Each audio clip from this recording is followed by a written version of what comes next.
Everyone, I am so honored to have Jennifer Gardella on for today's marketing strategy session. We're going to talk about some things that have kept you up at night, such as social media marketing. Jennifer, I want to thank you for being on this, and let's give them a little taste of what to expect in this workshop.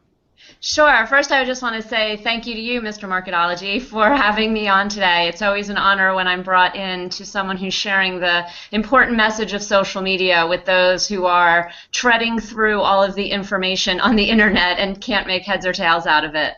I'm a social media consultant, and my entire business is positioned around helping businesses of any size get the information and, most importantly, answer all their questions that they may have. So during this time, we'll be going through what businesses need to be doing regardless of their size to connect with the right people, how to set up their accounts, and most importantly, how to be social. Great, great. Well, everyone, what I want you to do is go ahead and register for this event, and we will send you out an invitation pronto, and you'll be able to hear all this great insight from Jennifer. See you there. Okay, so I'm going to cut it from there. Okay. And now we can go ahead and get into the actual episode.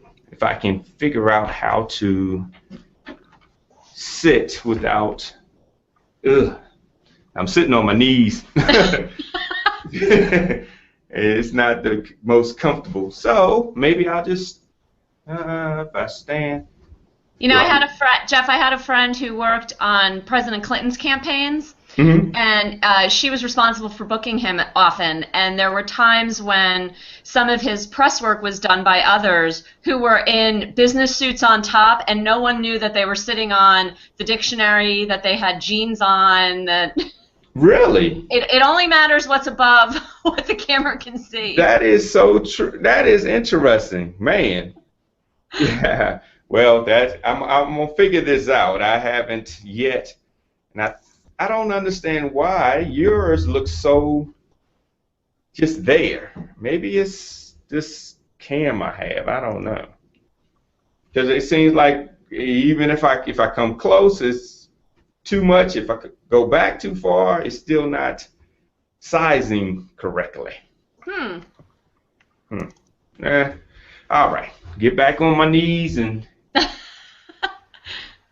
Great thing we're editing this out. All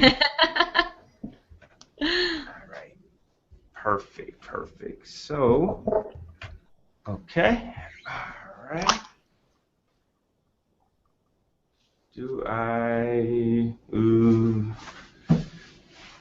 Okay. I may have to take out the lower third later. Let me see if I can lean back a little bit more, sit up a little bit more. Okay. All right. We'll do it this way. I'll get my workout in with squats. I'm just have to squat the whole time. All right. Cool. All right. You ready? I'm ready. All right. As expected, we're about to hear some inside secrets and insights on social media marketing.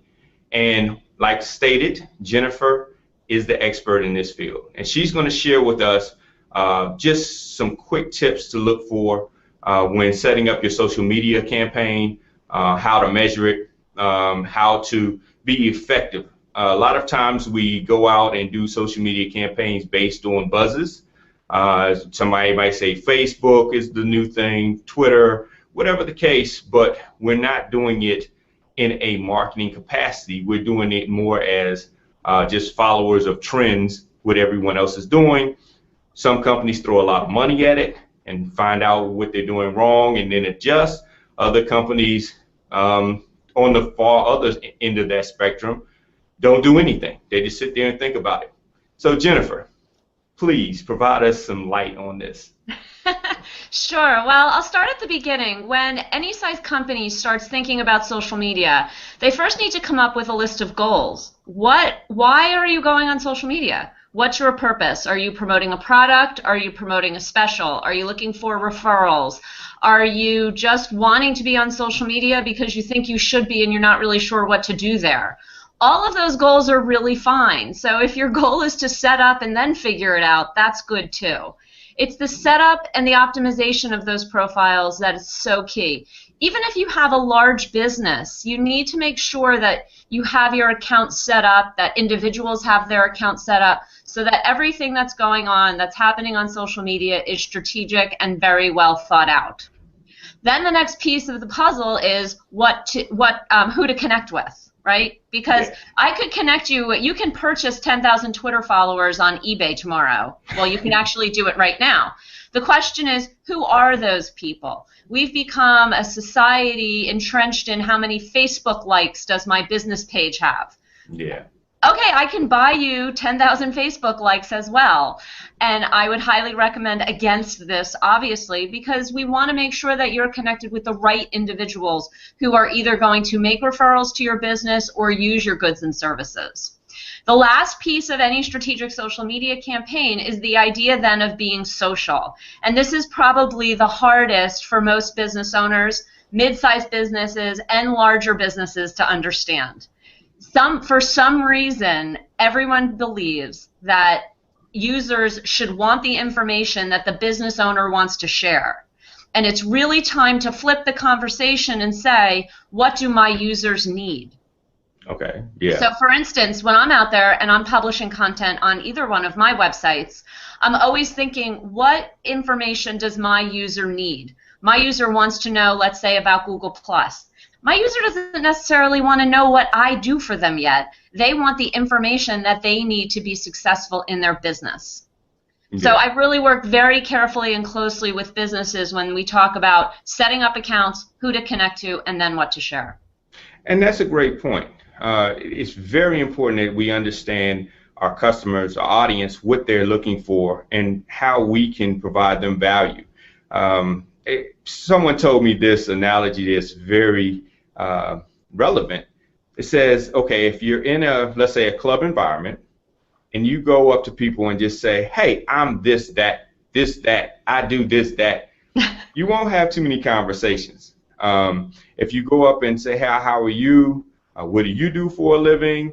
What are your interests? Things of that nature. All of a sudden, the conversation starts, and you made some new friends along the way. But a lot of times in social media, that's what we do. We bombard them with iMessages. We tell them this is who we are, what we offer. We really don't care about what you have on your mind, and we don't engage. But the ones that do it very successfully, they find out what the audience wants to talk about. They find out how to craft their content around that interest, and then they provide it in a way that is not as self-serving as just throwing down your throat, this is my product and my service. And then, of course, the goal is in social. This is a goal that a lot of companies don't focus on. The goal is to have them be your messengers, have them evangelize for you, and that's how you make those conversions increase versus you have a well-educated and knowledgeable content writer that writes this magic message that all of a sudden changes the world. And that only happens once in a million. There are no magic messages out there because there's no one message that can reach everyone in your target market. And you bring up an excellent point about the idea of bombardment. How many times have we seen companies, again, regardless of size, just pumping out their own content on social media? They look like advertisements because that's how they're using their social media. So they're forgetting that's important to engage in the conversation of their core business areas. They need to make sure that they're sharing the content of others. And there's this fear out there. There's this, oh my gosh, I can't share someone else's blog post.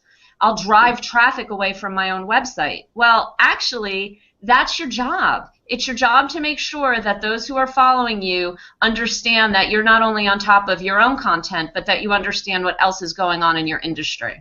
That's a great point. That is a great point. And one good way of doing that would be to go out to some curation sites, find out in your industry what is going on, and then chime in. I mean, you can share other people's content and still give your point of view. You don't have to just share.